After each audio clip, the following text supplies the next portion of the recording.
Nshuti bakunzi bacu, reka mbasuhuze nkomeza kubifuriza gukomeza kugira ibihe byiza. Uyu munsi nifuje kubagezaho amateka n'ubuzima byaranze umwami Mibambwe wa gatatu Mutabazi wa kabiri Sentabyo. Umwami Mibambwe wa gatatu Mutabazi Sentabyo yari umwe mu bami b'u Rwanda. Yategetse mu kinyejana cya 18 mu gihe cy'amateka y'ubwami bushingiye ku ngoma gakondo. Yategetse hagati y'1741 n'1746. Akaba yarasimbuye Sesizoni Ndahiro wa kabiri, umwami wamubanjirije. Mibambwe wa gatatu Mutabazi wa kabiri Sentabyo yavukiye mu muryango w'ibwami. Se yari Sesizoni Ndahiro wa kabiri, naho nyina ni Nyirarumaga, umwe mu bagore b'ibwami bafite amateka y'icyubahiro. Amazina ye yari asanzwe agaragaza intwari n'ubuhangange mu miyoborere y'igihugu. Ingoma ye. Iyi ngoma ye yamenyekanye cyane ku bikorwa by'intambara n'iterambere n'ubuyobozi by'igihugu. Nubwo igihe yamaze ku ngoma kitari kinini, hari ibikorwa bikomeye byamuranze. Icya mbere, imiyoborere n'ubutabera.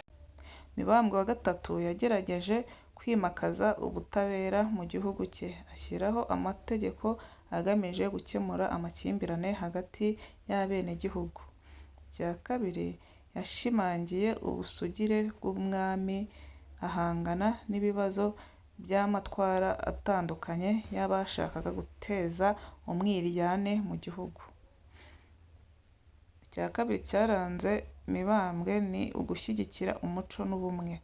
Yashimangiye imihango n'imigenzo gakondo yari igamije gukomeza ubumwe bw'igihugu, kandi yashakaga ko igihugu gikomeza gushyira hamwe abenegihugu mu mibanire yabo ya buri munsi. Icya gatatu cyaranze ubwami bwe ni ukurwana intambara. Mu gihe cye u Rwanda rwahuye n'ibibazo by'ibitero by'amahanga, aho yagaragaye nk'umwami w'intwari wabashije guhangana nabyo. Hari intambara zavuzwe mu mateka zerekana ko yari umuyobozi w'intwari, nubwo bimwe mu bitero bitagaragaza neza uburyo byarangiye. Ubuzima bwe bwite.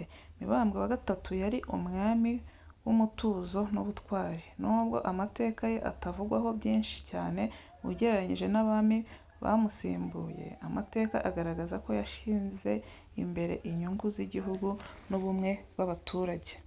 Iherezo ry'ingoma ye. Ingoma ye yarangiye mu mwaka w'1746, yicwa n'urupfu rutunguranye. Yaje gusimburwa na Yuhi wa kane Gahindiro, umwe mu bami bamenyekanye cyane mu mateka y'u Rwanda. Umwihariko n'amateka ye.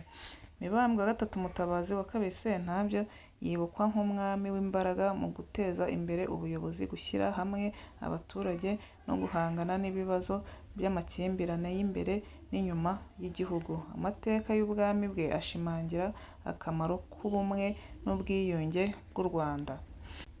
Gusa amakuru yerekana ubuzima n'ubwami bw'abami b'u Rwanda rimwe na rimwe akomoka ku mivugo, imihango no mu ngeri zinyuranye z'amateka gakondo. Igihe cyategetswe gishobora kugira itandukaniro bitewe n'ibikorwa by'amashakiro atandukanye. Mukomeze mugire ibihe byiza, mbifuriza gukomeza kugubwa neza. Gusa wowe utarakora subscribe, nagusaba gukora subscribe kugira ngo bidutere imbaraga, dukomeze tubagezeho amakuru atandukanye, yaba abami b'u Rwanda cyangwa abo hanze y'u Rwanda, bitewe n'icyo mudusaba. Mukomeze mugire ibihe byiza. Bye bye.